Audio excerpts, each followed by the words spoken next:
नमस्कार, अभिवादन आपका। मैं दुर्गेंद्र चौहान हूं।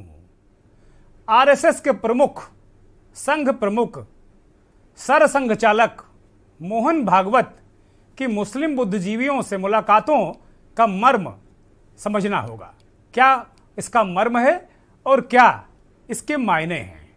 कुल मिलाकर अगर देखा जाए तो इस मर्म को समझने के लिए कुछ चीज़ें बड़ी महत्वपूर्ण हैं और उन चीज़ों को हमको एक तरीके से समझना होगा, सोचना होगा, देखना होगा कि किस तरीके से हम चीज़ों को समझें।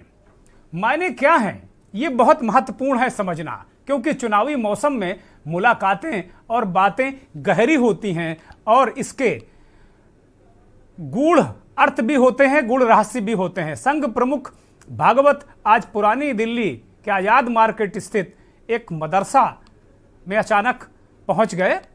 इस मदरसे का नाम है ताजी उल कुरान। पहुंचे और मदरसे के बच्चों से मुलाकात की। मोहन भागवत करीब 2.5 घंटे तक यहाँ रहे। बकौल जो वहाँ के शिक्षक हैं, जो टीचर हैं, उनके मुताबिक मोहन भागवत करीब 2.5 घंटे तक वहाँ रहे और बच्चों से संवाद किया। बच्चे वहाँ कुरान पढ़ते हैं, तमाम कुरान की आयतें पढ़ते हैं। ये भी खबर आई कि मोहन भागवत ने जो छात्र हैं मदरसे के, उनसे कुरान की आयतें भी सुनी और काफ़ी देर तक वहाँ रहे। मदरसे के बारे में काफ़ी जानकारियाँ भी की और संवाद भी किया। तो कुल मिलाकर उन बच्चों से ये भी कहा उन्होंने कि भाई आप पढ़ लिख कर इस देश की जिम्मेदारी आपको आगे उठानी है, आगे देश के लिए काम करना है। इन्होंने कुल मिलाकर इसके अलावा मोहन भागवत ने बच्चों से कुछ सामान्य ज्ञान के सवाल भी पूछे। तो कुल मिलाकर संघ प्रमुख का आज का ये दौरा ऐसे समय हुआ है जब देश के कई राज्यों में मदरसा का सर्वे हो रहा है, मदरसों का सर्वे हो रहा है। वक्फ बोर्ड को लैंड के लिहाज से या लैंड जिहाद के तौर पर प्रसारित किया जा रहा है, प्रचारित किया जा रहा है और ये कर रहा है सरकारी तंत्रों के जरिए, पार्टियों के जरिए। ये पार्टी का जो तंत्र है, सरकारी तंत्र, उसके जरिए बताया जा रहा है कि लैंड जिहाद है। और खास तौर पर मुख्य धारा के मीडिया में लैंड जिहाद की खबर 3-4 दिन से लगातार चढ़ी हुई है। और जो बीत गया उस कल शाम, यानी देश का शायद ही कोई, शाम 5 बजे का वक्त था, देश का शायद ही कोई ऐसा माध्यम हो मुख्य धारा का जिसमें वक्फ बोर्ड का जो सर्वे है या लैंड जिहाद, इस तरीके से नाना प्रकार के शीर्षकों से ये मुद्दा उठाया गया। और एक साथ मैं भी ये देखकर बड़ा आश्चर्यचकित था कि लगता है सारे संपादकों ने आपस में बात कर ली कि भाई आज इसी मुद्दे पर बात करनी है। पता नहीं। यही नहीं, भारत जोड़ो यात्रा पर राहुल गांधी निकले और राहुल गांधी ने एक हिजाब पहने नन्ही बच्ची के साथ एक फोटो शेयर किया उस समय जब पूरे देश में हिजाब पर बवाल मचा हुआ है। और यही नहीं, ईरान में भी बवाल मचा हुआ है। वहाँ भी जो ईरान की सरकार है, ईरान के सिस्टम है, जो वहाँ की मॉरल पुलिस है, उसके खिलाफ भी वहाँ बवाल चल रहा है। सुप्रीम कोर्ट ने सुनवाई के बाद हिजाब पर अपने फैसले को सुरक्षित कर लिया है। ऐसे माहौल में समझना ये है कि संघ प्रमुख का जो संवाद है वो इसके मायने क्या हैं और बल्कि इसे किस दृष्टि से देखा जाना चाहिए। आखिर संघ प्रमुख मदरसे के बच्चों के साथ संवाद करके क्या बताना चाहते हैं, उनकी मंशा क्या है, क्या वो किसे संदेश देना चाहते हैं, देश के मुसलमानों को, मुस्लिमों की भावी पीढ़ी को, या देश की सरकारों को, या बीजेपी नीति जो सरकारें हैं उनको वो कोई संकेत या संदेश देना चाहते हैं। ये बहुत बड़ी बात है और यही कुल मिलाकर आज मंथन में, इसी के इर्द गिर्द आज का मंथन रहेगा। तो कुल मिलाकर शायद हमें नहीं याद पड़ता कि मोहन भागवत किसी मदरसे में इस तरह गए हों। पहली बार वो किसी मदरसे में अचानक पहुंचे हों। जो मदरसा ये दिल्ली के आज़ाद मार्केट में है, हमने आपको सारी चीज़ें बताई। तो कुल मिलाकर करीब तकरीबन 300 बच्चे यहाँ पढ़ते हैं। और जो सबसे बड़ा एक प्रश्न यही उठ रहा है कि भागवत को आखिर मदरसे में क्यों जाना पड़ा, कौन सा संकेत, कौन सा संदेश वो देना चाहते थे। इन्हीं संकेतों और संदेशों के तमाम निहितार्थ हैं और मंथन आज इसी पर।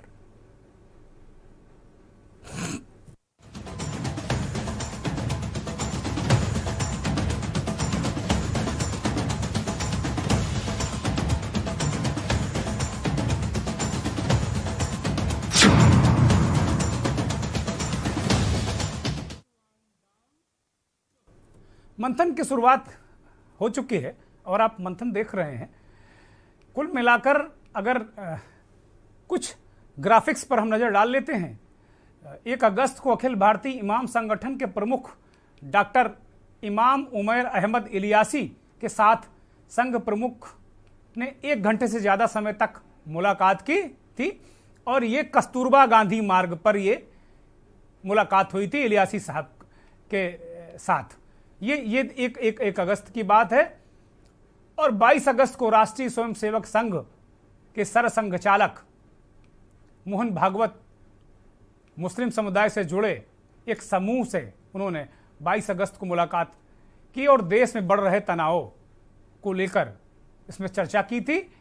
इनमें पूर्व मुख्य चुनाव आयुक्त SY कुरैशी साहब, दिल्ली के पूर्व उपराज्यपाल नजीब जंग साहब, अलीगढ़ मुस्लिम विश्वविद्यालय के पूर्व कुलपति लेफ्टिनेंट जनरल जमीरुद्दीन शाह साहब, नसीरुद्दीन शाह जो जाने माने प्रख्यात एक्टर हैं, कलाकार हैं, उनके भाई हैं, पूर्व सांसद शाहिद सिद्दीकी और उद्योगपति समाज सेवी सईद शेरवानी इस प्रतिनिधिमंडल में शामिल थे।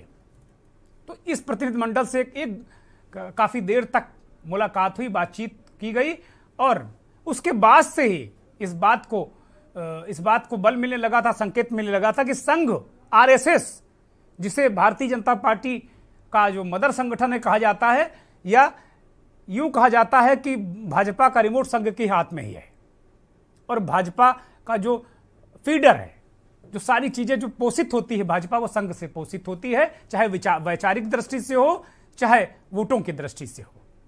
ठीक है, संघ डायरेक्ट राजनीति नहीं करती, लेकिन संघ राष्ट्र निर्माण के कार्यों में लगी रहती है और बीच बीच में संघ इस तरीके का एजेंडा देता रहता है। तो RSS चीफ मोहन भागवत ने गुरुवार को जो मस्जिद में आज पहुंचे थे और उन्होंने अखिल भारतीय इमाम संगठन के जो प्रमुख हैं उमैर इलियासी साहब, उनसे मुलाकात की। इस मुलाकात के दौरान उनके साथ कृष्ण गोपाल जी भी थे, जो RSS में दूसरी पंक्ति के बड़े नेता हैं।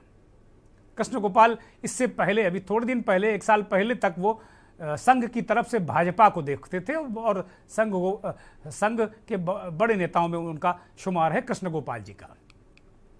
RSS के दूसरे नेता और मुस्लिम मंच के राष्ट्रीय संयोजक इंद्रेश कुमार भी मौजूद थे इस मुलाकात के दौरान।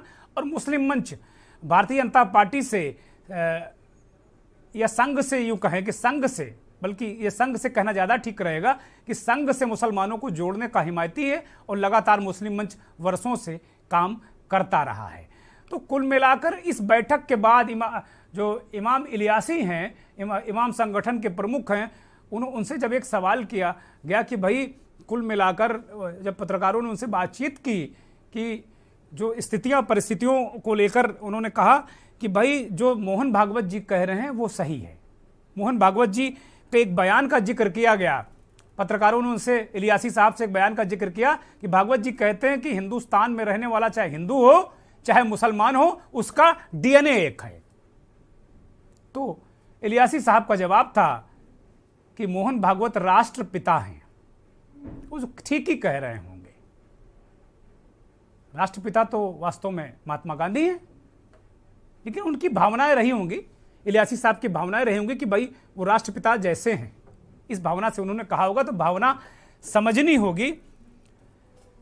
लगातार संघ प्रमुख का उस वक्त मुस्लिम विद्वानों से मिलना, मुस्लिम बुद्धिजीवियों से मिलना, इमाम से अलग बैठक करना, 2.5 घंटे तक मस्जिद में रहना, ये जो घटनाक्रम है, इसको आप जोड़ेंगे तो एक तरफ है। दूसरी तरफ देश भर में मदरसों का सर्वे, उत्तर प्रदेश में खास तौर पर मदरसों का सर्वे हो रहा है, वक्फ संपत्तियों का सर्वे हो रहा है।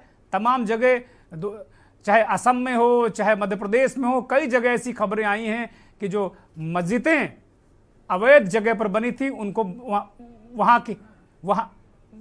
वहाँ की सरकारों ने तमाम तोड़फोड़ भी की है। 4-5 मस्जिदें असम में भी गिरा दी हैं। तो कुल मिलाकर मध्य प्रदेश हो, असम हो, इस तरह की चीज़ें, इस तरह की खबरें आई। और मध्य प्रदेश से आज एक लिंचिंग की भी खबर आई। लिंचिंग, एक मुस्लिम बिरादरी के 3 लोग जा रहे थे, माँ बेटे और एक और परिवार का सदस्य, उनको घेर कर मारा गया, पेड़ पर बांध कर मारा गया, पिटाई की गई। वो दृश्य भी आज खूब सोशल मीडिया पर चर्चा में है। तो जहां एक तरफ सर्वे, और सर्वे में सरकारों से ज्यादा मुख्यधारा के मीडिया ने हाय तौबा मचा रखी है। लगातार ऐसा लग रहा है कि वो फैसला दे देगी। मीडिया फैसला कुन सुप्रीम कोर्ट की भूमिका में आ जाती है अचानक। हालांकि पिछले कई बार से सुप्रीम कोर्ट ने मुख्यधारा के मीडिया को दबका है, फटकारा है कि जज मत बनिए, और तमाम एंकरों को अफेयर भी किया गया था। उसके बाद भी जो मदरसा सर्वे और जो वक्फ बोर्ड की संपत्तियों का सर्वे, इनको लेकर लगातार चीजें चल रही हैं। आज जो बड़ी सबसे आश्चर्यजनक बात मुझे दिखी कि इतना बड़ा घटनाक्रम मोहन भागवत पहली बार, संघ के प्रमुख आरएसएस चीफ मोहन भागवत किसी मदरसे में गए हों, किसी मस्जिद के अंदर गए हों। मुझे नहीं लगता इससे पहले वो कभी गए हों, 2.5 घंटे वहां समय बिताया हो। ये खबर मुख्यधारा के मीडिया में आज जगह नहीं पाई, बहुत हल्की सी छू कर निकल गया मीडिया, छुआ ही नहीं। मतलब कुल मिलाकर इस पर कोई चर्चा नहीं हुई। ऐसा मुख्यधारा के मीडिया ने इसको चर्चा के लायक ही नहीं समझा। वो ईरान पर लगे हुए कि भाई हिजाब में बड़ी दिक्कत हो रही है, वहां पे वहां के लोगों ने विद्रोह कर दिया, वो ईरान में लगे हुए हैं। तो मुख्यधारा के मीडिया ने जो एक मोहन भागवत ने जो मुस्लिम समुदाय के छात्रों से भेंट की, मदरसा में पढ़ने वाले छात्रों से भेंट की, इमाम से भेंट की, 2.5 घंटे तक मदरसे में रहे। उन्होंने कुरान पढ़ने वाले बच्चों से कुरान की आयतें सुनी भी, ऐसी ऐसी खबरें हैं, पूछा भी, और उनमें एक जोश भरा कि अब राष्ट्र की मुख्य धारा में पढ़ लिख कर आइए। एक इतना महत्वपूर्ण कार्य आरएसएस चीफ ने किया और मुख्य धारा के मीडिया में वो जगह नहीं बनी उसकी। मैं देख रहा था एक मीडिया संस्थान में देख रहा था, वो खबर जब चल रही थी तो स्क्रीन झिलमिल कर रहा था, और अगले 30 सेकंड के अंदर वो स्क्रीन ठीक हो गया। मुझे एक पूर्व का घटनाक्रम भी याद आ गया, इस समय वहां उसका जिक्र करना ठीक नहीं है, लेकिन यह बहुत महत्वपूर्ण विषय है। और के न्यूज इसीलिए इस विषय को लेकर आया है कि संघ ने एक पहल कर दी है कि इस देश में अमन चाहिए, शांति चाहिए, कोई नफरत नहीं चाहिए। और ये इस तरह के विषयों पर हम लगातार चर्चा भी करते हैं। और बहुत पहले, लगभग 2 महीने पहले हम लोगों ने इस पर चर्चा की थी। तब राजनीतिक विश्लेषक बिलाल सजवारी साहब ने इस बात को कहा था कि अगर मोहन भागवत जी कोई पहल करेंगे तो परिस्थितियां ठीक होंगी, और उन्हें पूरी उम्मीद जताई थी कि मोहन भागवत जी जरूर पहल करेंगे। 2 महीने बाद यह पहल देखने को मिली है। मंथन में मेहमानों का परिचय करा देते हैं।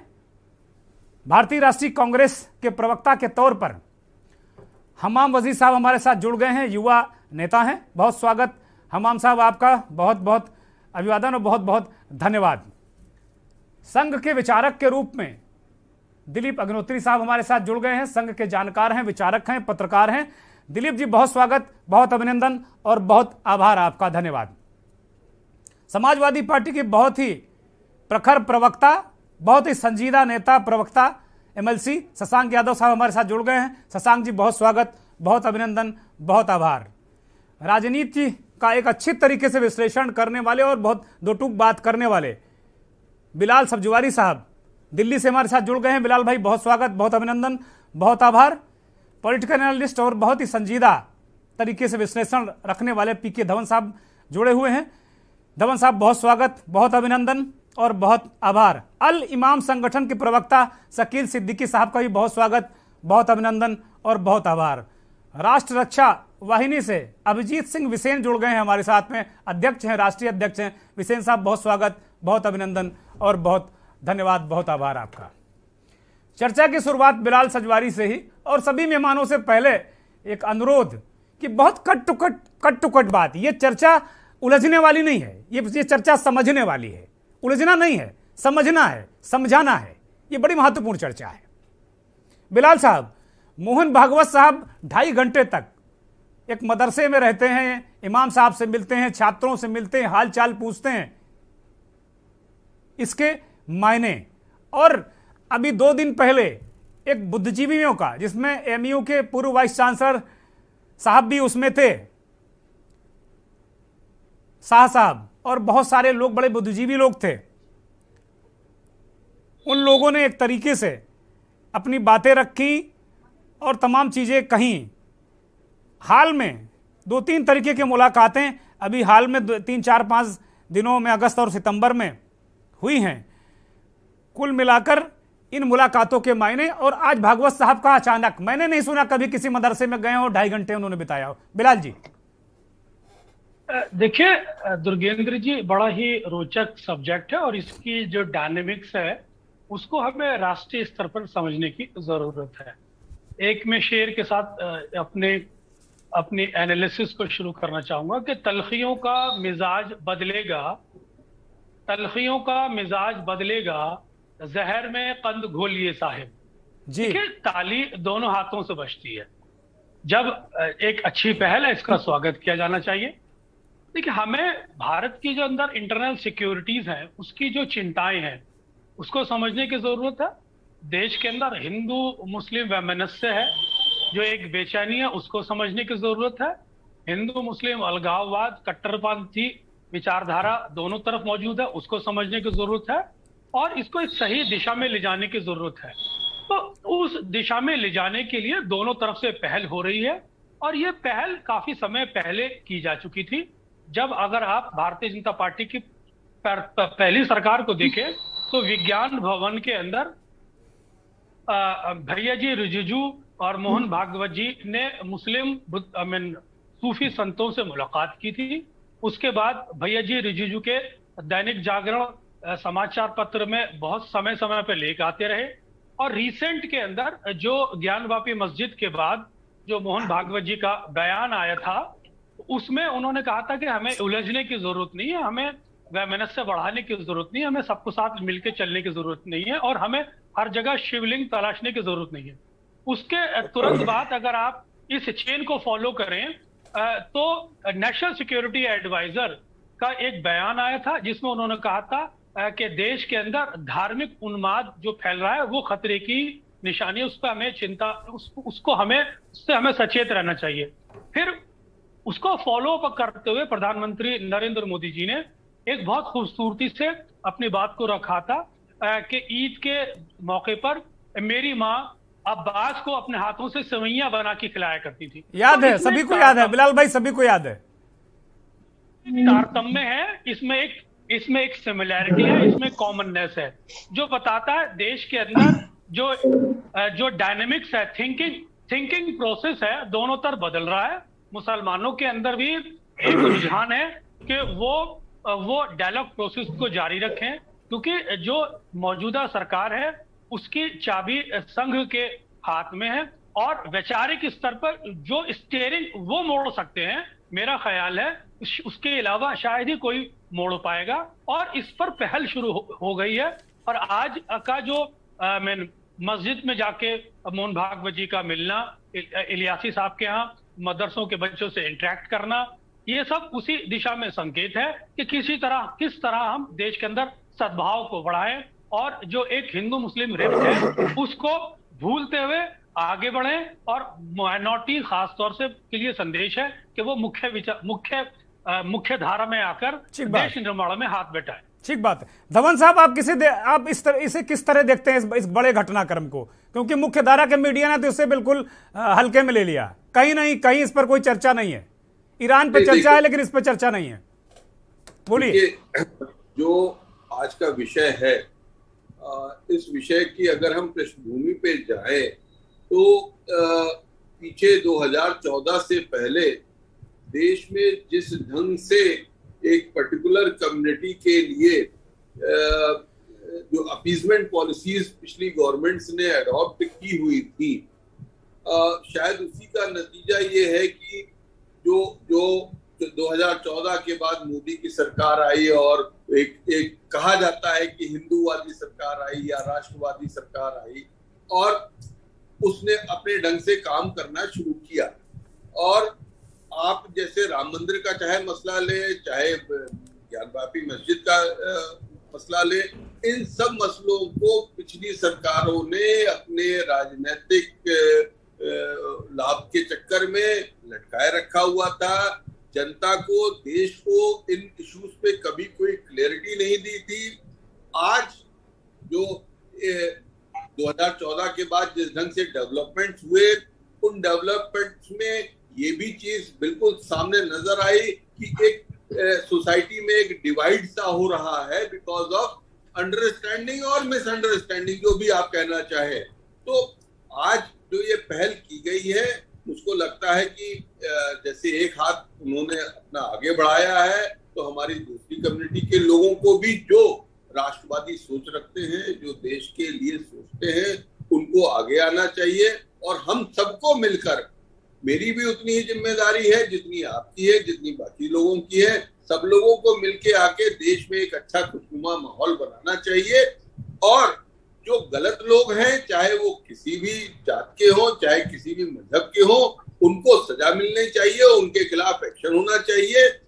और जो देश के लिए आगे बढ़ के सोच के काम करना चाहते हैं, तो हम सब लोगों को आपस में मिलके काम करें। ठीक बात है। शकील सिद्दीकी साहब को चर्चा में शामिल करते हैं। शकील भाई, कैसे इसको देखते हैं? 2.5 घंटे तक वो रहे, इमाम साहब से भी मिले, तमाम लोगों से मिले, और इससे पहले भी वो मुस्लिम बुद्धिजीवियों से मिल चुके हैं, तमाम बातें हो चुकी हैं।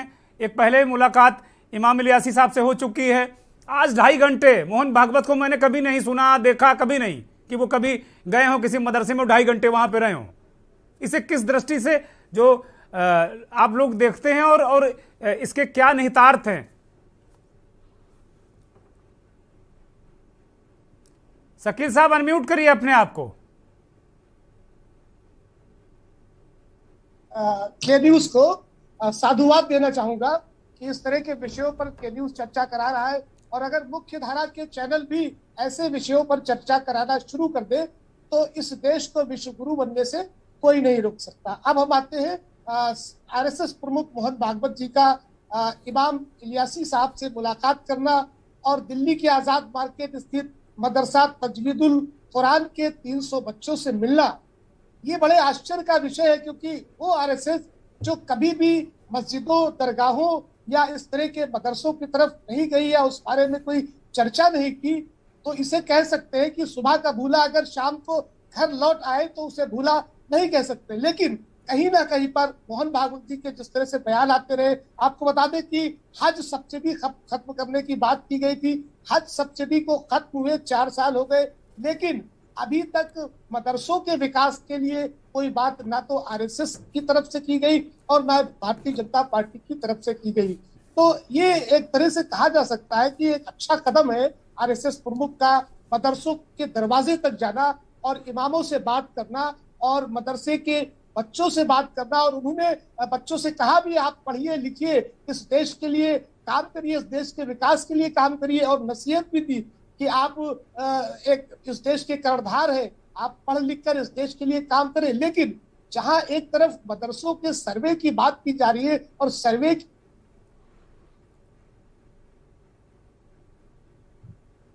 मुझे लगता है कि कोई तकनीकी व्यवधान आते रहते हैं, कोई बात नहीं। दिलीप अग्निहोत्री जी के पास चल रहे हैं। दिलीप जी जी दिलीप जी जी जी आप बहुत वरिष्ठ पत्रकार हैं, संघ को बहुत करीब से जानते हैं, संघ विचारक के रूप में भी आपसे हम लोग बात करते हैं। क्या किसी सर संघ चालक को, किसी इस तरह के शीर्षस्थ अधिकारी को कभी किसी मदरसे में जाते आपने देखा, सुना है? जी निश्चित, आप खुद ही कह रहे हैं और बात आपका विश्लेषण नहीं हो सकता मेरा अनुभव कम हो, आप तो मुझसे ज्यादा अनुभव में होंगे। ठीक बात, ऐसा नहीं हुआ पहले, लेकिन इसकी अगर पृष्ठभूमि में हम देखें तो केवल मोहन भागवत जी की बात करें तो वो ऐसा कई बार कह चुके हैं कि 1925 में जो संघ की स्थापना हुई तो वो स्थापना निश्चित रूप से हिंदुओं के संगठन के लिए थी, लेकिन ये किसी अन्य के विरोध में नहीं थी, किसी के वैमनस्य में इसकी स्थापना नहीं हुई थी। इस बात को, इस पृष्ठभूमि को भी आज के प्रकरण से जोड़ना चाहिए। दूसरी बात, संघ की जो प्रार्थना होती, नमस्ते सदा वत्सले मातृभूमि प्रतिदिन, ये यानी इसका मतलब है कि जो हमारी मातृभूमि नेशन फर्स्ट, राष्ट्र को प्रथम मानना। अब ये राष्ट्र कैसे श्रेष्ठ बनेगा, कैसे मजबूत बनेगा, ये संघ का उद्देश्य है। जिन लोगों को पाकिस्तान जाना था वो चले गए। अब जो हमारे हिंदू और मुस्लिम दोनों लोग हैं, इन सबको साथ में रहकर और एक सौहार्द का, एक प्रेम का, एक भाईचारे का रास्ता निकालना ही पड़ेगा। इसी में सबका हित भी है और इसी में हमारा देश मजबूत होगा। अब वो वहां पे गए मदरसे में, तो एक बहुत अच्छी पहल इसमें इंतु करुंतु परंतु और 2014 के पहले क्या क्या नहीं, कुछ इन पे चर्चा नहीं होनी चाहिए। जैसा आपने कहा कि इसको आज हमें समझने की जरूरत है, तो इसमें इसकी निंदा नहीं होनी चाहिए। अगर कोई काम अच्छा हो रहा है तो उसकी सराहना होनी चाहिए। वहां पे गए और केवल इसको एक मदरसे में जाने का प्रकरण नहीं मानना चाहिए। मैं समझता हूं कि ये जो मोहन भागवत जी वहां पे गए, ये देश के जितने भी शिक्षण संस्थान हैं, जितने भी मदरसे हैं, उन सबके लिए एक संदेश है। और केवल मदरसे नहीं, जो जहां पे चाहे संस्कृत विद्यालय हो चाहे और भी विद्यालय हो, इन सबके लिए एक संदेश होता है। जब कोई देश का बहुत प्रमुख नेता कोई काम एक घटना और एक प्रकरण में शुरू करता है तो उसका राष्ट्रीय अर्थों में संदर्भ हो जाता है। तो मोहन भागवत जी के जो वहां गए और जो बच्चों को उन्होंने कहा कि एक संस्कार की बात कही कि आप सब भी इस देश की मुख्य धारा में आइए और इस देश को पढ़ लिख के देश के हित में काम करिए, तो ये एक बहुत अच्छी पहल है। सर्वे की बात है, आज हम पाकिस्तान को देखते हैं, आज पूरी दुनिया में वो अपनी इस तालीम के लिए कहीं न कहीं उस पर आरोप लगते हैं। और हमको ये सब लोगों को ये सोचना चाहिए कि ये जो भाईचारे की स्थिति है वो कैसे मजबूत हो, कैसे बने। और संघ प्रमुख के इस यात्रा को या वहां पे भ्रमण करने को इस रूप में देखना चाहिए कि उन्होंने एक पूरे समाज को एक संदेश दिया है। और जैसा ही सरकार सबका साथ सबका विकास पे काम कर रही है, 8 सालों में एक भी काम ऐसा नहीं हुआ है जिससे अपने मुस्लिम भाइयों को कहीं भेदभाव हो। जितनी 45 की 45 जो सैकड़ों कल्याणकारी योजनाएं हैं, उनमें सब में मुस्लिम भाइयों को बराबर की हिस्सेदारी मिली है। दिलीप जी, एक ब्रेक लेंगे, माफी के साथ में आपको रोक रहे हैं, एक ब्रेक लेंगे, ब्रेक पर जा रहे हैं। लेकिन बड़ी महत्वपूर्ण बात दिलीप जी ने कही कि भाई ये संकेत और संदेश सबके लिए है, खाली एक मदरसे का मसला नहीं है, पूरे देश के मदरसों, पूरे देश के विद्यालयों, संस्कृत विद्यालयों, उन सभी के लिए संकेत और संदेश है।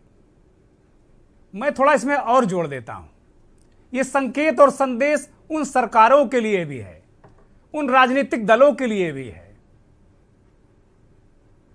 जो चीजें हो रही हैं उन्हें ना वो रोक पा रहे हैं ना कंट्रोल कर पा रहे हैं, उनके लिए भी ये संकेत और संदेश है।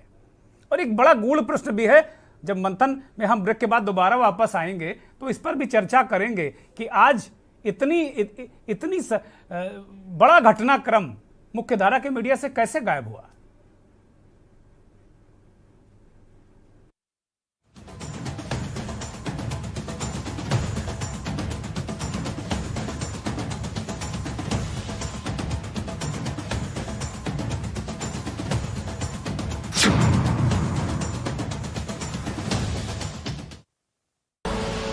आप देख रहे हैं के न्यूज, खबरों का सारथी। देखें कौन नया खिलाड़ी आया है, समझा देते हैं, प्यार से समझाएंगे। ये तो अपनी जुबान है। जुबान एक हो तो दिल भी एक होने चाहिए। विमल, बोलो जुबान केसरी। गोल्डी हिंग का तड़का लगे तो सभी दबा के खाते हैं। गोल्डी हिंग, कण कण में जान। मस्त मस्त मस्त मस्त मस्त है, बड़ी मस्त है, टेस्ट में भी लज्जत है। बावर्ची की सोया बड़ी बड़ी मस्त है। बावर्ची न्यूट्री सोया बड़ी, इसमें है हाई प्रोटीन जो खाने को बनाए एक हेल्थी डाइट, और टेस्ट में बड़ी मस्त है। आप देख रहे हैं के न्यूज, खबरों का सारथी।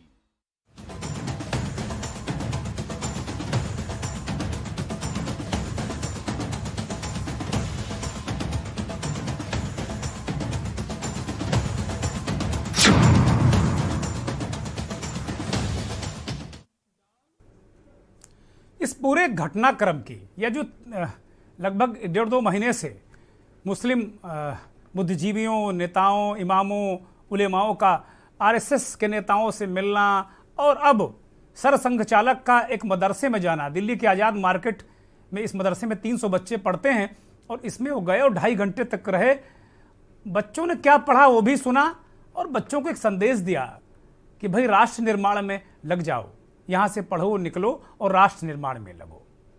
इसकी पूरी पृष्ठभूमि, इसकी जो पटकथा है वो संघ के आनुषंगिक संगठन राष्ट्रीय मुस्लिम मंच ने लिखी है। इसके प्रमुख इंद्रेश कुमार जी हैं और दूसरे नंबर के नेता हैं संत मुरारी दास उर्फ महिरत ध्वज सिंह। बहुत दिनों से मैं उनको जानता हूं, कम से कम 30 सालों से मैं उनको जानता हूं। वो एक संघ के बहुत ही प्रचंड प्रचारक रहे हैं। अब वो संन्यास ले चुके हैं, संत मुरारी दास के नाम से जाने जाते हैं। उनको सुन लेते हैं। की गई संपत्ति को सरकार ढा रही है और ये इसलिए ढाना चाहिए जिससे माफियाओं का बोलबाला खत्म हो, इसलिए कर रही। कोई हिंदू मुसलमान के बेस पे नहीं कर रही हो, उसमें तमाम मुसलमान भी उसके हैं। लैंड मुसलमानों पे एक आरोप लग रहा है। यहाँ तक बात आई है तो मेरा एक सवाल है, अगर ऐसा होता है कि अक्सर गेहूं के साथ घुन भी पीसते हैं, बहुत सारे दोषियों के साथ अक्सर निर्दोष पे भी कार्रवाई हो जाती है, तो अगर कोई निर्दोष पे कार्रवाई हो रही है तो क्या राष्ट्रीय मुस्लिम मंच उस कार्रवाई को लेकर योगी जी के पास जाएगा, माननीय मुख्यमंत्री जी के पास जाएगा और कहेगा ये गलत कार्रवाई हुई है?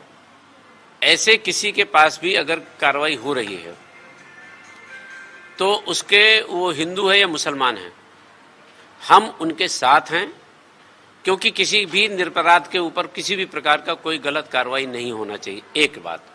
दूसरी बात मैं ये जरूर कहूँगा कि हो सकता है स्थानीय पुलिस किसी प्रभाव दबाव में कोई गलती कर रही हो, उसके लिए प्रशासन के अधिकारी हैं और जब वो नहीं आता है तो यहाँ पर सक्षम न्यायालय है।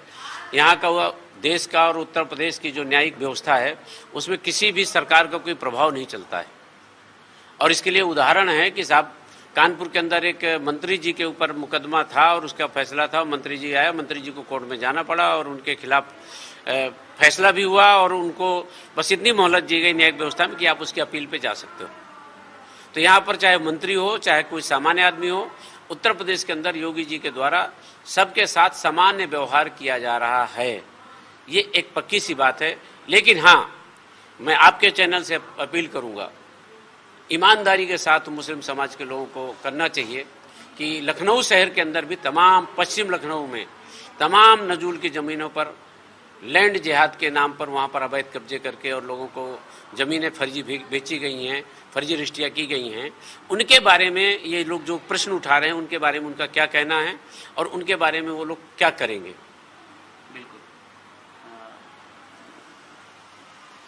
लैंड जिहाद एक बड़ा मुद्दा है और ये जो भी सर्वे वक्फ के जो भी अमेंडमेंट है या जो भी मदरसों का सर्वे हो रहा है ये मुसलमानों के भले के लिए हो रहा है, ऐसा कहना है स्वामी मुरारी जी का। लखनऊ में कैमरा पर्सन हैदर जैदी के साथ के न्यूज़ के लिए शबी हैदर।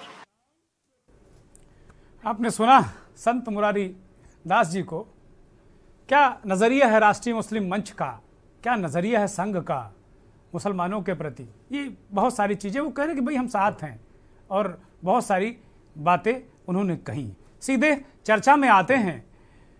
समाजवादी पार्टी के प्रवक्ता एमएलसी शशांक यादव जी मौजूद हैं हमारे साथ में। शशांक जी, ये बहुत बड़ा महत्वपूर्ण घटनाक्रम है और इस पर आपकी प्रारंभिक टिप्पणी बहुत संक्षिप्त। और दूसरा जो मेरा सवाल है कि दिलीप जी ने कहा कि भाई संकेत और संदेश मदरसों के साथ संस्कृत विद्यालयों तमाम लोगों को जाना चाहिए, जाता है। कोई बड़ा व्यक्ति इस तरह का अगर कोई एक्ट करता है तो संकेत और संदेश क्या सरकारों को भी देने की मंशा थी मोहन भागवत जी की? अनम्यूट करिए शशांक जी, आपको दर्शक सुन नहीं पा रहे हैं।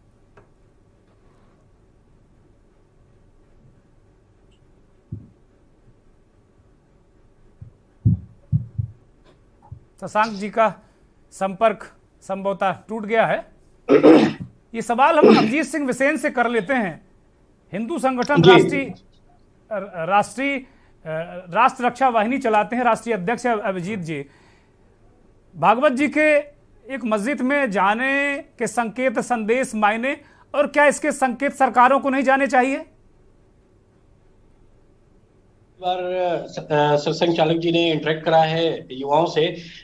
संघ हमेशा राष्ट्र निर्माण के लिए ही कार्य करता है और युवाओं का बहुत बड़ा रोल रहता है राष्ट्र निर्माण के लिए। तो संघ के अंडर में काफी आप देखिए शैक्षिक संस्थान जो है ऑपरेट हो रहे हैं, चाहे सरस्वती शिशु मंदिर हो, चाहे रज्जू भैया जोशी जी का जो कॉलेज है ये हो। और स्वयं सेवक कोई ऐसा नहीं कि हिंदू ही हो, मुस्लिम्स भी स्वयं सेवक होते हैं और इस शैक्षिक संस्थान में आपके मुस्लिम्स भी पढ़ते हैं। पहली बार ऐसा नहीं है कि सरसंघ चालक जी ने इंटरेक्ट करा है मुस्लिम से। मुस्लिम राष्ट्रीय मंच जो कि माननीय इंद्रेश जी भाई साहब के मार्गदर्शन में चलता है, और अभी 2-4 महीने पहले पूजनीय सरसंघ चालक जी ने काफी मुस्लिम से इंटरेक्ट करा है, लगभग लाखों मुस्लिम से फिजिकली। कभी मस्जिद में नहीं गए वो भाई, ये हम समझ सकते हैं। राष्ट्रीय मुस्लिम मंच को मैं भली भांति जानता हूँ, मैं भली भांति जानता हूँ, वर्षों से संघ को और राष्ट्रीय मुस्लिम मंच को जानता हूँ, और कम से कम 5 राष्ट्रीय चिंतन शिविर में कवर कर चुका हूं संघ के, बहुत अच्छी तरह जानता हूं मैं। लेकिन ये कोई सर्वे नहीं है। अगर कोई कहीं सर्वे नहीं है, मैं सर्वे नहीं कह रहा हूं, मैं सर्वे बिल्कुल नहीं कह रहा हूं। भागवत जी गए, 2.5 घंटे उनका जाना, ये बहुत बड़ी खबर है देश के लिए। पता नहीं आज मुख्य धारा के मीडिया को हो क्या गया है, उसमें चर्चा ही नहीं हो रही। वो ईरान की चर्चा कर रहे हैं, हिजाब की चर्चा कर रहे हैं। करने गए वहां पर क्या देश के एक बड़ी पर्सनालिटी है वो, और मुस्लिम राष्ट्रीय मंच जो कि संघ ही उसको चला रहा है, पूरा संघ ही ऑपरेट कर रहा है, तो उसमें वो युवाओं से इंटरेक्ट करने गए कि वो क्या पढ़ रहे हैं, कैसी दिशा में जा रहे हैं और किस दिशा में जाना चाहिए। उन्होंने देश के युवाओं का बड़ा रोल रहता है एक राष्ट्र निर्माण में, तो उसी के लिए वो वहां पर गए हैं। और इसको कोई एक गलत तरीके से नहीं देखना चाहिए। नहीं, कोई गलत तरीके से नहीं देख रहा विसेन साहब, कोई गलत तरीके से देख ही नहीं रहा। मैंने तो इस मंथन की शुरुआत में कह दिया था कि भाई इसको समझने की जरूरत है। ये हल्ला हो हल्ला का विषय नहीं है, ये बड़ा गंभीर विषय है और इसको समझने की जरूरत है। मुस्लिम का विरोध नहीं करता है संघ हमेशा। और देखिए कहां संघ की वजह से किसी मुस्लिम को अगर कोई दिक्कत आ गई हो तो आप बताइए। नहीं, कभी नहीं आई भाई। अब देखिए, इमाम साहब कह रहे हैं, जो इमामों के संगठन के प्रमुख हैं इलियासी साहब, वो कह रहे हैं कि भाई, जब उनसे सवाल किया पत्रकारों ने कि भाई भागवत साहब कहते हैं कि जो हिंदुस्तान में रहते हो, हिंदू या मुस्लिम हो, सबका डीएनए एक है, तो वो कह रहे हैं हमारे राष्ट्रपिता हैं, वो सही कह रहे हैं। यहां तक कह दिया, कौन सा सम्मान चाहते हो भाई आप? नहीं, हम सब उन्हीं के विचारों का स्वागत करते हैं। उन्होंने तो एक आपने बता दी, राष्ट्रपिता की पदवी भी दे दी, तो सब सारी चीजें हैं। अब देखिए, शशांक यादव जी के पास चलते हैं। शशांक जी, कुछ संपर्क बाधा उत्पन्न कर रहा है, उम्मीद है कि बाधा नहीं करेगा। शशांक जी, एक तो मोहन भागवत जी का 2.5 घंटे तक एक मदरसे में रहना, आडवाणी जी जिन्ना के मजार पर चले गए तो अभी तक पता नहीं कहां है, राजनीति से बिल्कुल गायब हो गए हो। और संघ प्रमुख आज मदरसे में जाते हैं, बच्चों से इंटरेक्ट करते हैं, 2.5 घंटे तक रहते हैं वहां। ये नहीं कि केवल पैर फिरा कर लौट आए। उत्तर प्रदेश में कहते हैं पैर फिरा कर लौटना, ऐसा नहीं किया उन्होंने। एक एक चीज को समझा है उन्होंने, जाना है। और वो जिस बौद्धिक स्तर के व्यक्ति हैं, मुझे नहीं लगता देश में कोई दूसरा इस तरह का व्यक्ति, बहुत कम गिने चुने लोग होंगे। तो उनका वहां पर जाना, संकेत और संदेश। आधी बात कह दी दिलीप जी ने कि भाई मदरसों को संकेत पूरे देश के जाना चाहिए, संस्कृत विद्यालयों को जाना चाहिए, वक्फ को भी जाना चाहिए, लेकिन सरकारों की बात नहीं इन्होंने कही। मैं इसको जोड़ रहा हूं, क्या सरकारों को भी कोई संदेश देना चाहते हैं? वो दिलीप जी हंस रहे हैं, वो समझ रहे हैं कि क्या संकेत है भागवत जी का। जी दुर्गेश जी, समय बहुत कम बचा है और आपने कट टू कट करने की बात कही थी। मेरा आज बड़ी गुलाबी गुलाबी बातें हो रही हैं, चाहे वो बिलाल भाई हो, चाहे RSS के हमारे दुर्गेश जी हो। मैं इतनी थोड़ा सा हो सकता है, मैं मजाक थोड़ा सा जो माहौल है उससे थोड़ा सा खराब बोल दूं तो उसके लिए माफ करेंगे मेरे साथी। बोलिए, जब इसमें कोई अच्छा बुरा नहीं विचार रखिए। एक लोग भूल रहे हैं कि यही संघ के मुख्यालय पर मौलाना बुखारी नमाज पढ़ चुके हैं। ये कोई नई चीज, बहुत पुरानी बात है। और ये मैं इसको केवल एक कवर अप मानता हूं। और एक चीज बताइए, अगर आप फिलोसफिकली अगर आप सोच रहे हैं कि इस मुल्क का डीएनए एक है, तो क्या एक व्यक्ति एक राशन कार्ड की एक पूरे देश को आप मार्शलाइज कर लेना चाहते हैं? और डीएनए का राखी गढ़ी का अभी जो डीएनए निकला 5000 साल पुराना, जो कोई साइंटिफिकली प्रूव्ड है, वो मैच नहीं कर रहा है। तो उन बातों के उतने डिटेल में मैं नहीं जाऊंगा। 1800 बच्चों ने, मुस्लिम बच्चों ने, मदरसा बैकग्राउंड के बच्चों ने नीट इस साल क्वालिफाई किया है। कल ही सुप्रीम कोर्ट ने बड़ा क्लियर कट कहा है कि एंकर्स कंटिन्यूअसली हेट स्पीच को बढ़ावा दे रहा है। जिस मेन स्ट्रीम मीडिया की आप बात कर रहे हो, हमने पढ़ लिया महाराज, पढ़ लिया। मैं इसलिए कह रहा हूं कि अगर जो आज, अच्छा एक अभी बड़ी बात आई कि साहब वो मेन मुख्य धारा में मुस्लिम आ जाए और पहले तुष्टीकरण होता था, आज हम कुछ नहीं कर रहे हैं, आज सब बराबर हैं। तीनों ही बातें कहकर एक्यूज किसको कर रहे हो आप? माइनॉरिटी को, बड़े खूबसूरत शब्दों से। यानी कि पहले कुछ ज्यादा होता था, आज हम बराबर कर रहे हैं। मेन स्ट्रीम में नहीं है, इस प्रयास से वो मुख्य धारा में आ जाएंगे। किस आधार पर आप कह रहे हो कि मुसलमान मुख्य धारा में नहीं है? आप, ये मेरा अपना मानना है कि एक बहुत ही खूबसूरत और शानदार तरीका है। संघ के पास विचारों की कमी नहीं है। भाई आएंगे, शशांक जी को कहने दीजिए, अभी बहुत कम समय मिला है। बोलिए। बहुत शानदार तरीके से उन्होंने, मुझे तो ये कैंपलाज लग रहा है क्योंकि इंटरनेशनली भारत की सरकार की कई बार बदनामियां हुई हैं माइनॉरिटीज के लेके। संघ परिवार ने जब कहा कि हर जगह शिवलिंग मत खोजिए, संघ परिवार ने ही मौके पर आके बचत करी है मोदी जी की। मुझे अच्छा लगता अगर मोदी भागवत जी मदरसा बैकग्राउंड के बच्चों के नीट को क्वालिफाई करने को, उनके आईएएस बनने को एक तारीफ के शब्द में आते। चलिए वो आगे करेंगे, मुझे पूरी उम्मीद है। लेकिन जो कल मोदी सुप्रीम कोर्ट ने जो हेट स्पीच के लिए जो किया है, उनको बोलना चाहिए था, लेकिन वो उस पर नहीं बोलेंगे। ये मेरी बात आज मैं ऑन रिकॉर्ड बोल रहा हूं।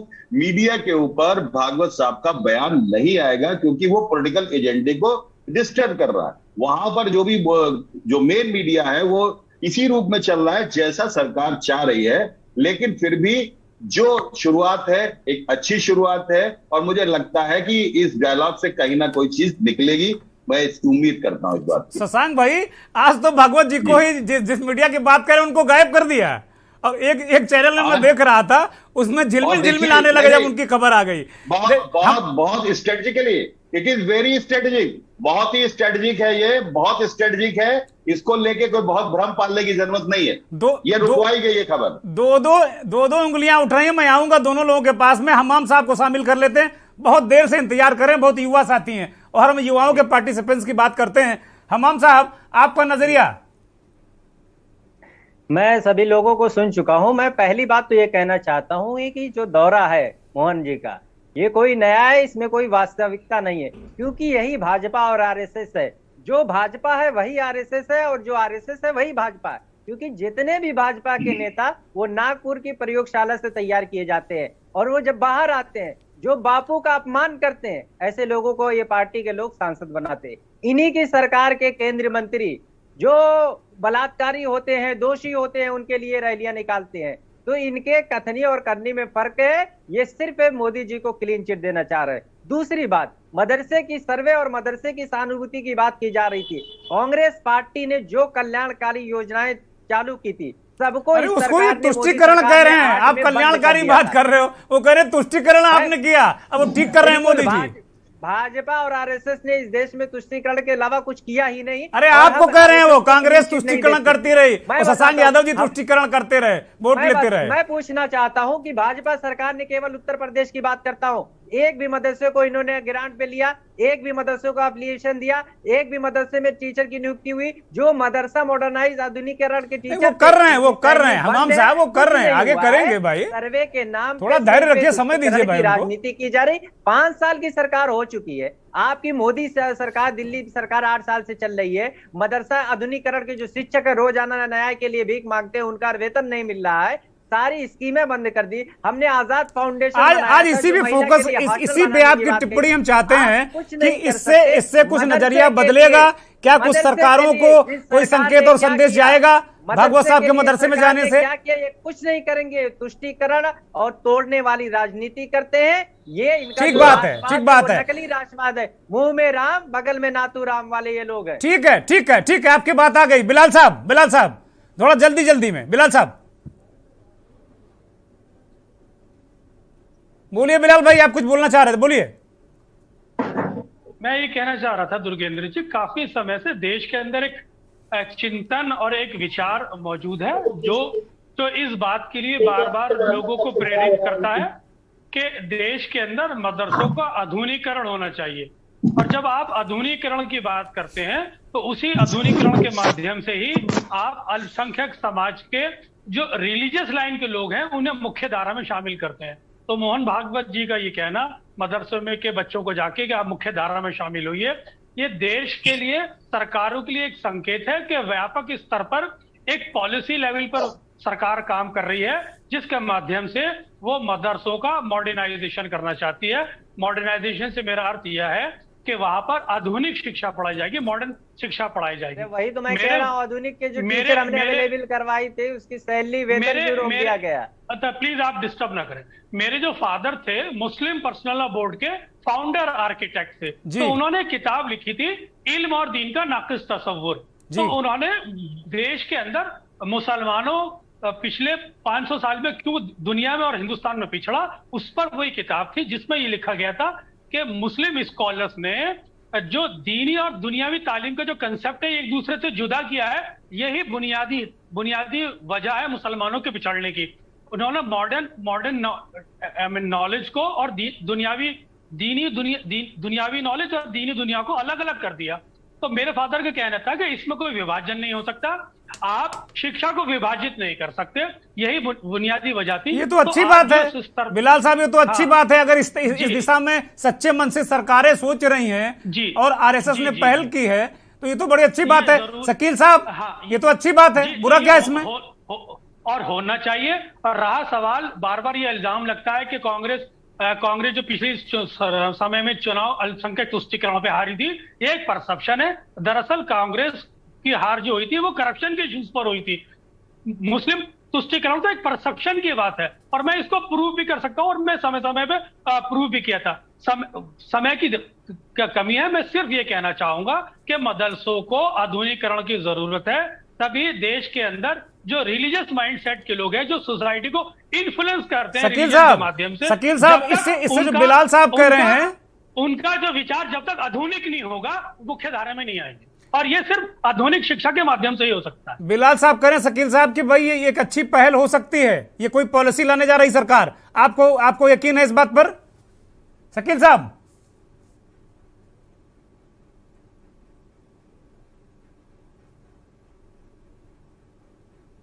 शकील सिद्दीकी साहब सुन नहीं पा रहे हैं हमें आप?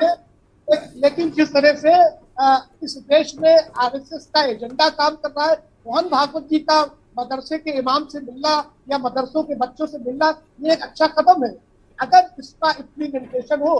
क्योंकि बार बार दावे जरूर किए गए आरएसएस की तरफ से कि इस देश के मुसलमानों को इस देश से बाहर निकालने की जो बात की जाती है, लेने की बात वो करते हैं कि अगर कोई हिंदू ये कहता है कि इस देश के मुसलमानों को बाहर कर दिया जाए तो वो हिंदू नहीं है, उनके ये भी बयान आए हैं।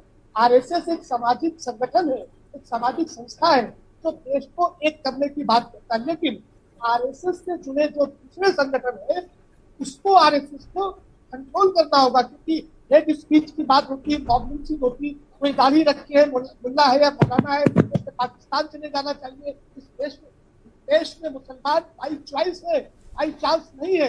इस देश में इमामों ने मदरसों से निकलकर इस देश की आजादी में पूरा अपना सहयोग किया, अपना खून बहाया है, तब जाकर ये मुल्क आजाद। ठीक बात है। अभी शशांक यादव जी कह रहे थे ना कि 1800 बच्चे नीट क्वालिफाई किए हैं जो मदरसा बैकग्राउंड के। दिलीप जी, मेरा आपसे वही सवाल है कि संकेत क्या सरकारों को भी जाएगा दिलीप जी, और संगठनों को भी जाएगा, जो पॉलिटिकल संगठन है भारतीय जनता पार्टी? मैं मानता हूं कि ये केवल सरकार के लिए संदेश नहीं होगा। सरकारें तो मैं मानता हूं सबका विकास सबका काम कर रही है। मैं कह रहा हूं कि सरकारें और संगठन, सरकारें और संगठन की बात कर रहा हूं। जी बिल्कुल सही कह रहे हैं आप। ये उन पार्टियों के लिए भी संदेश है जिन्होंने सेकुलर के नाम पर अब तक राजनीति की है और मुस्लिम भाइयों को अब तक वोट बैंक मान के चले हैं। यही लोग आज परेशान हो रहे हैं। तो वो वोट बैंक नहीं है, वो हमारे भाई है, मुसलमान भी हमारे तरह इंसान है। और जो मुख्य धारा की बात हो रही है, वो मुख्य धारा उनकी पढ़ाई में शामिल होने के, जिसमें वो 70 साल से पिछड़े रहे हैं। रंग राजा आयोग की रिपोर्ट, रंगनाथ मिश्रा की सत्य रिपोर्ट, ये सब सच्चाई बयान कर रही थी। बिलाल साहब ने बहुत अच्छी बात कही, जो उनके वालिद ने किताब लिखी। आज उस पे अमल की जरूरत है, जिसपे सेकुलर अपने कहने वाली पार्टियों ने अमल नहीं किया, और इसलिए मुख्य धारा से मतलब यही है। और रोजगार में वो पीछे, हमारे मुसलमान पढ़ाई में पीछे है, तो इसलिए उनको मुख्य धारा में लाके उनको भी उस तरह विकास के मार्ग पर ले जाने को, जो स्वावलंबी बने आर्थिक रूप से, ऐसे समाज की हमें आवश्यकता है। और मोहन भागवत जी ने ये पहल की है और ये बहुत अच्छी बात है। और ये राष्ट्रीय मुस्लिम मंच तो वर्षों से कर रहा है, कोई ऐसी बात नहीं है कि ये भी पहली बार कुछ हो रहा है। तो ये जो सरकारें हैं इनको भी संदेश है, अगर ये दंगे नहीं हुए 5 साल में तो ये भी एक समझने की बात है। जो अपने को सेकुलर कहते हैं तो उसमें दंगे ठीक बात है दिलीप जी, ठीक बात है। शकील साहब बहुत 10 सेकेंड में बाकी मेहमान बैठे हुए, 10 सेकेंड बोलिए। कांग्रेस को कोसने का काम ये भारतीय जनता पार्टी और आरएसएस और इनके समर्थित दल हमेशा करते रहे। 70 सालों में कांग्रेस ने इस देश को कहां पहुंचा दिया, पाकिस्तान के 2 टुकड़े किए, बांग्लादेश एक देश बनाया, इसका कोई जिक्र नहीं होता। इस देश के मुसलमानों को, अल्पसंख्यकों को मुख्य धारा में लाने की बात तो की जाती है, लेकिन अमली जामा नहीं पहनाया जाता है। क्योंकि भारतीय जनता पार्टी एक रोबोट की तरह है और जिसका रिमोट आरएसएस के हाथ में है। ठीक बात है। शकील साहब बात आ गई, शकील साहब बात आ गई। दिलीप जी आपकी बात आ गई। अब जरा कांग्रेस के साथी की प्रतिक्रिया ले लेते हैं। हम बोलिए। नहीं, ये सब गलत बात है। ये सिर्फ बहाना है कि संघ गैर सामाजिक संगठन है। संघ टोटल पूरा कंप्लीटली राजनीतिक संगठन है और उसी के कंट्रोल में भारतीय जनता पार्टी। जी नहीं, लाखों की संख्या में संघ के सेवा कार्य चल रहे हैं, वो उसके प्रमुख कार्य हैं और वो राजनीति भाजपा कर रही है। ठीक है, सबकी बात आ गई। धवन साहब क्या इससे सरकारों को भी संकेत जाएगा, संदेश जाएगा, संगठनों को भी जो घटनाएं हुआ करती हैं तरह तरह की, या तरह तरह से बयान आते हैं, हेट स्पीच आती है, तो एक क्या माहौल देश में अच्छा बन पाएगा भागवत जी की इस पहल से? कहे वो गलत है। धवन साहब बोलिए। 8 सालों में इस देश को बिलाल साहब आऊंगा आपके पास। धवन साहब प्लीज बोलिए। पहले बड़ी खुशहाली थी।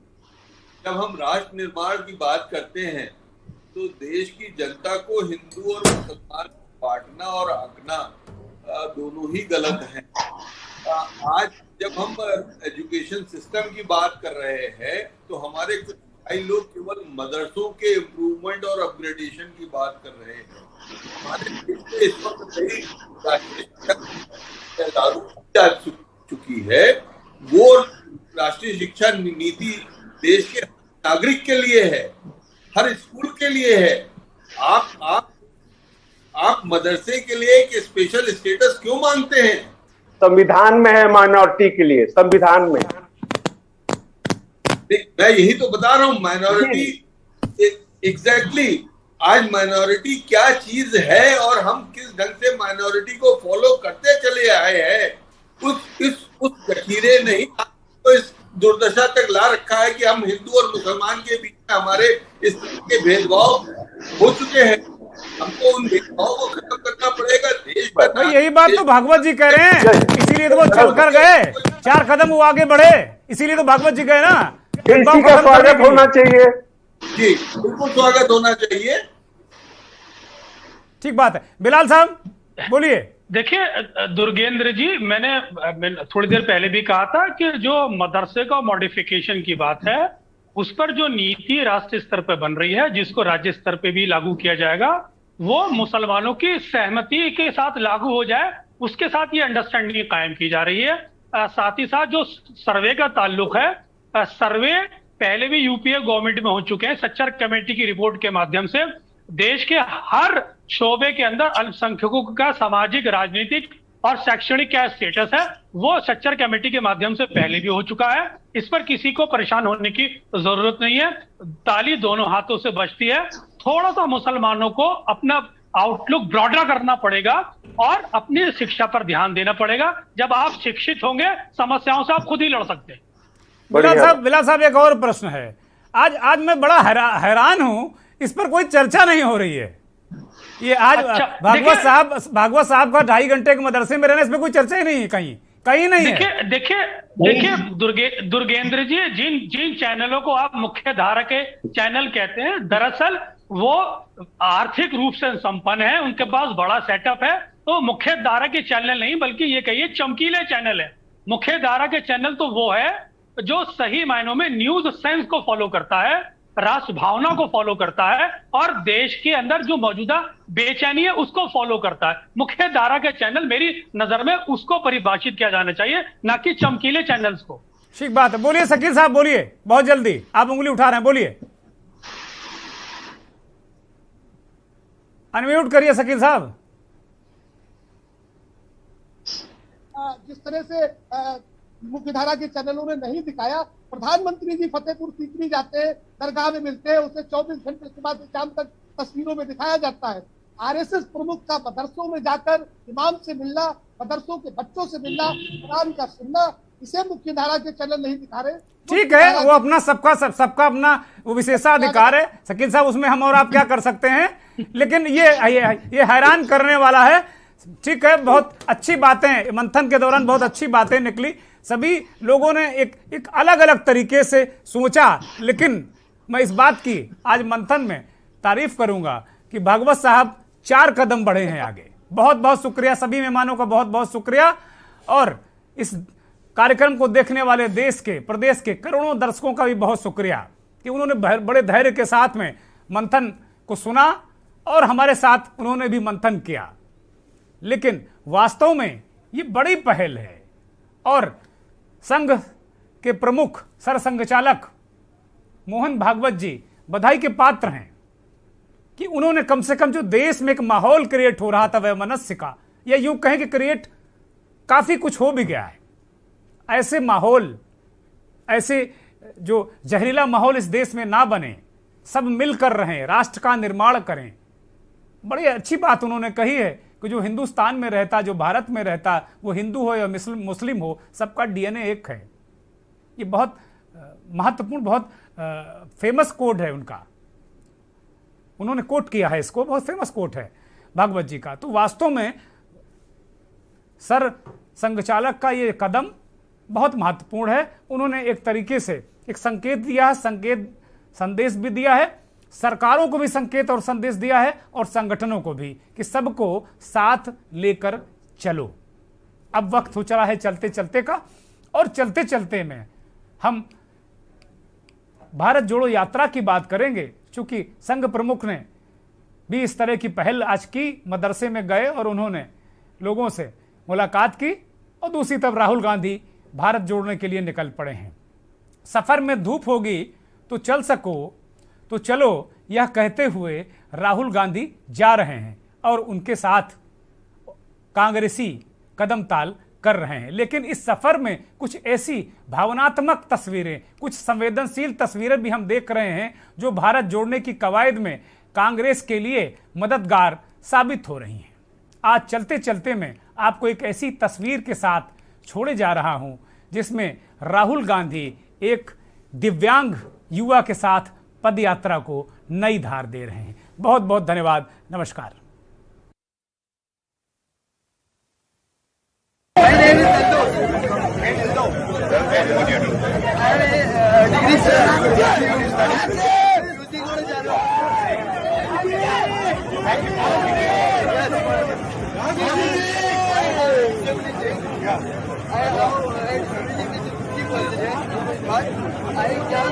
I